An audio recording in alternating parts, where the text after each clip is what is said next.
ಒಂದು breaking news ಇದೆ. ಭಾರಿ ಮಳೆಗೆ ಮಂಗಳೂರಲ್ಲಿ ಭೂಕುಸಿತ ಆಗಿದೆ. ಭಾರಿ ಮಳೆಗೆ ಮಂಗಳೂರಿನಲ್ಲಿ ಭೂಕುಸಿತ ಆಗಿದೆ. ಮನೆ ಮೇಲೆ ಮಣ್ಣು ಕುಸಿದು 3 ಸಾವನ್ನಪ್ಪಿದ್ದಾರೆ. ಮಂಗಳೂರಿನ ನಾಗುರಿ ಎಂಬಲ್ಲಿ ಘಟನೆ ನಡೆದಿರೋದು.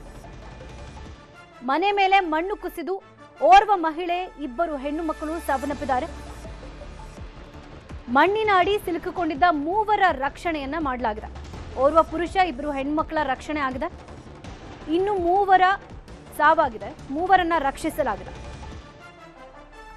ಸ್ಥಳಕ್ಕೆ ತೆರಳಿ ಪರಿಶೀಲನೆಯನ್ನ ನಡೆಸಿದ್ದಾರೆ ಅಧಿಕಾರಿಗಳು. ಮಳೆಗೆ ಮಂಗಳೂರಿನಲ್ಲಿ ಭೂಕುಸಿತ ಆಗಿರುವಂತದ್ದು. ಭಾರಿ ಮಳೆಗೆ ಮನೆ ಮೇಲೆ ಮಣ್ಣು ಕುಸಿದು 3ರನ್ನ ಬಲಿ ಪಡ್ಕೊಂಡಿದೆ. ಮಂಗಳೂರಿನ ನಾಗುರಿ ಅನ್ನುವಲ್ಲಿ ಘಟನೆ ನಡೆದಿರೋದು.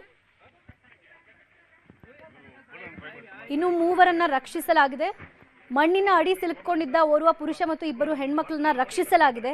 ಆದರೆ ಓರ್ವ ಮಹಿಳೆ ಮತ್ತಿಬ್ಬರು ಹೆಣ್ಣು ಮಕ್ಕಳು ಸಾವಿಗೀಡಾಗಿದ್ದಾರೆ. ಈ ಬಗ್ಗೆ ಮತ್ತಷ್ಟು ಡೀಟೇಲ್ ಆಗಿ ಇನ್ಫಾರ್ಮೇಶನ್ ಕೊಡ್ತಾ ಹೋಗ್ತಾರೆ ನಮ್ಮ ರಿಪೋರ್ಟರ್ ಕಿಶನ್. ಯಾವಾಗ ಘಟನೆ ಆಗಿರೋದು? ಇದಕ್ಕೆ ಯಾವುದೇ ರೀತಿ ಮುನ್ನೆಚ್ಚರಿಕಾ ಕ್ರಮವನ್ನ ಕೈಗೊಳ್ಳಲಾಗಿರ್ಲಿಲ್ವಾ? ವಾಡಿಕೆಗಿಂತ ಜಾಸ್ತಿ ಮಳೆ ಆಗಿದೆಯಾ, ಹೇಗೆ?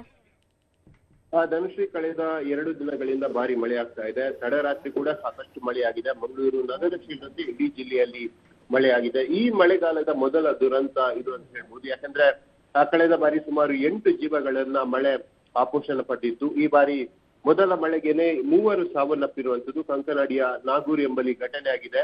ಒಬ್ರು ಮಹಿಳೆ ಮತ್ತು 2 ಹೆಣ್ಮಕ್ಳು ಸಾವನ್ನಪ್ಪಿರುವಂತದ್ದು. ಒಬ್ಬ ಪುರುಷ ಮತ್ತು 2 ಹೆಣ್ಮಕ್ಕಳನ್ನ ರೆಸ್ಕ್ಯೂ ಮಾಡಲಾಗಿದೆ. ಸ್ಥಳದಲ್ಲಿ ಎನ್ಡಿಆರ್ಎಫ್ ಕಾರ್ಯಾಚರಣೆ ಕೂಡ ಮಾಡಿದೆ. ಈಗಾಗಲೇ ಘಟನಾ ಸ್ಥಳಕ್ಕೆ ಜಿಲ್ಲಾಧಿಕಾರಿಗಳು ದರ್ಶನ್ ಎಚ್ ಅವರು ಭೇಟಿ ನೀಡಿದ್ದಾರೆ.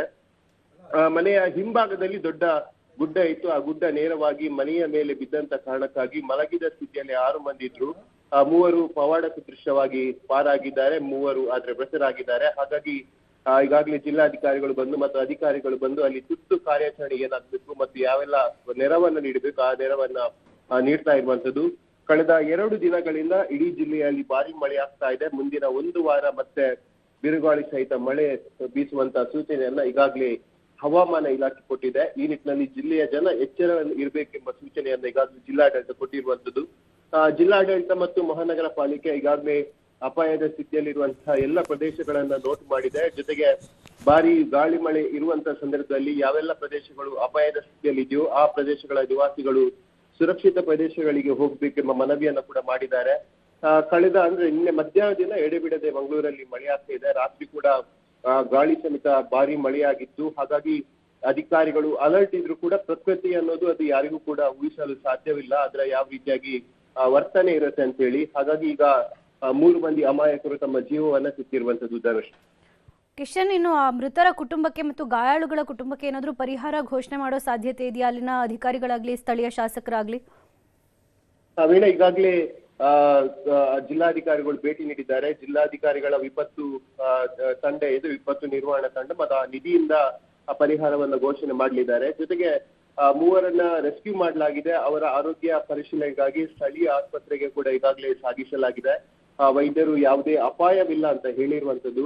ಹಾಗಾಗಿ ಇಡೀ ಜಿಲ್ಲೆಯಲ್ಲಿ ಇಂತಹ ಸಾಕಷ್ಟು ಪ್ರದೇಶಗಳು ಕೂಡ ಇದೆ ಮತ್ತು ಅಪಾಯ ಮುನ್ಸೂಚನೆ ಇರುವಂತಹ ಪ್ರದೇಶಗಳಲ್ಲಿ ಈಗಾಗಲೇ ಅಲರ್ಟ್ ಅನ್ನ ಮಾಡಲಾಗಿದೆ. ಯಾಕಂದ್ರೆ ಕಳೆದ ಬಾರಿ ಮಂಜನಾಡಿಯಲ್ಲಿ ಭೀಕರವಾಗಿ ದುರಂತ ಆಯಿತು. ಹಾಗಾಗಿ ಸಾಕಷ್ಟು ಜಿಲ್ಲೆಯಲ್ಲಿ ಇದೇ ರೀತಿಯಾಗಿ ವಾತಾವರಣ ಕೂಡ ಇರುವಂತದ್ದು. ಗುಡ್ಡದ ತಪ್ಪಲಲ್ಲಿ ಸಾಕಷ್ಟು ಮನೆಗಳಿವೆ. ಆ ಮನೆಗಳನ್ನ ನೋಟ್ ಮಾಡಿದ್ರು ಕೂಡ ಮಳೆ ಏಕಾಏಕಿ ಸುರಿದಂತ ಕಾರಣಕ್ಕಾಗಿ ಇಂತಹ ದುರ್ಘಟನೆಗಳು ಕೂಡ ಆಗಿರುವಂತದ್ದು. ಸ್ಥಳೀಯ ಶಾಸಕರಾಗಿ ಮತ್ತು ಅಧಿಕಾರಿಗಳು ಭೇಟಿ ನೀಡಿ ಪರಿಶೀಲನೆಯನ್ನ ಮಾಡಿರುವಂತದ್ದು. ವೀಣಾ, ಥ್ಯಾಂಕ್ ಯು ಮಾಹಿತಿಗೆ.